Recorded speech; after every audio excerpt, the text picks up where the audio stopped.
तर आज हे सगळे ड्रायफ्रूट बघून तुम्हाला अंदाज आला असेल की आपल्याला आज ड्रायफ्रूटच्या लाडूची ऑर्डर आलेली आहे. तर आपल्याकडून एक टिफिन घेते, त्यांनी सांगितलं होतं की मला डाएटसाठी ड्रायफ्रूटचे लाडू पाहिजेत, मिळतील का म्हणून.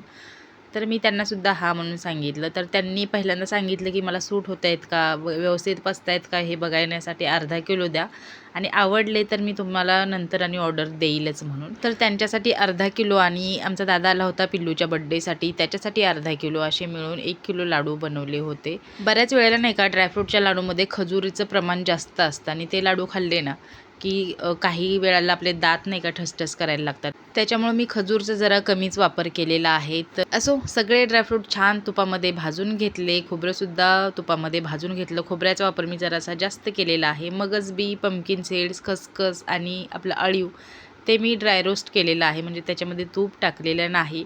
मनुके जे आहेत ते मी रोस्ट केलेले नाही, ते आपल्याला असेच वापरायचे आहेत. विटॅमिन प्रोटीननं भरलेले हे लाडू तुम्हीसुद्धा एकदा नक्की घरी करा आणि मुलांना छोट्या डब्यात एक एक लाडू दिला तरीसुद्धा चालतं. एकदम हेल्दी लाडू तयार होतात. तर सगळे ड्रायफ्रूट मी तुपामध्ये भाजून घेतले, खोबरं भाजून घेतलं, नंतर खसखस मी गॅस बंद करून गरम कढईमध्येच भाजून घेतली आणि मिक्सरला लावून नाही का छान आपलं शेंगदाण्याचं कूट असतं त्या पद्धतीने हे ग्राइंड करून घेतलं ओबड-धोबड. पंपकिन सीड्स, मगज बी, अळीव आणि आपलं मनुके हे मी मिक्सरला लावलं नव्हतं. बाकी काजू, बदाम, पिस्ता, अक्रोड आणि खोबरं छान मिक्सरला ग्राइंड करून घेतलं. आपलं शेंगदाण्याचं कसं कूट असतं ओबड-धोबड त्या टाईपमध्ये.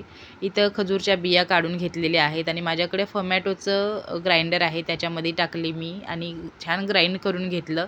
म्हणजे खजूरचा आकार फक्त मोडून घ्यायचा आहे, जेणेकरून ते आपल्याला व्यवस्थित ड्रायफ्रूटच्या याच्यामध्ये मिक्स करता येईल. तर मिक्सरवरती लोड येतो, त्याच्यामुळे हे फॉमॅटोचं ग्राइंडर खूप छान कामाला आलं. नंतर थोडीशी मी वेलची पावडर टाकली आणि थोडीशी आकार मोडलेली खजूर याच्यामध्ये छान मिक्स करून घेतली. मळून घ्यायचं थोडक्यात, म्हणजे खजूर सगळ्या ड्रायफ्रूटमध्ये मिक्स होते आणि लाडू वळायला मदत होते. तर छान असे लाडू वळून घेतले, बघू शकता छोट्या छोट्या आकारामध्ये. तर अर्धा किलो लाडू मी कस्टमरसाठी दिले आणि राहिलेले लाडू मी दादाला बांधून दिले. तर लाडूचं वजन करताना प्लेटचं वजन मी कमी केलेलं आहे, त्याच्यामुळं तुम्ही बघू शकता इथं 957 ग्राम लाडू आपले भरलेले आहेत. सगळी जर खजूर टाकली असती तर आपले लाडू 1 किलोच्या वरती गेले असते. असो, ही ड्रायफ्रूटची लाडूची रेसिपी तुम्हाला कशी वाटली मला कॉमेंटमध्ये नक्की सांगा आणि तुम्हीसुद्धा लाडू नक्की घरी ट्राय करा. तर हे लाडू मी 1400 रुपये किलो, म्हणजे अर्धा किलो घेतले कस्टमरनं, त्याच्यामुळे 700 रुपये किलो दिले. हा छोटासा लाडू तुमच्यासाठी फ्रीमध्ये पटकन खाऊन घ्या आणि कस्टमरचा रिव्ह्यू मी शेवटी लावलेला आहे, तो नक्की बघा आणि सबस्क्राईब करा बरं का.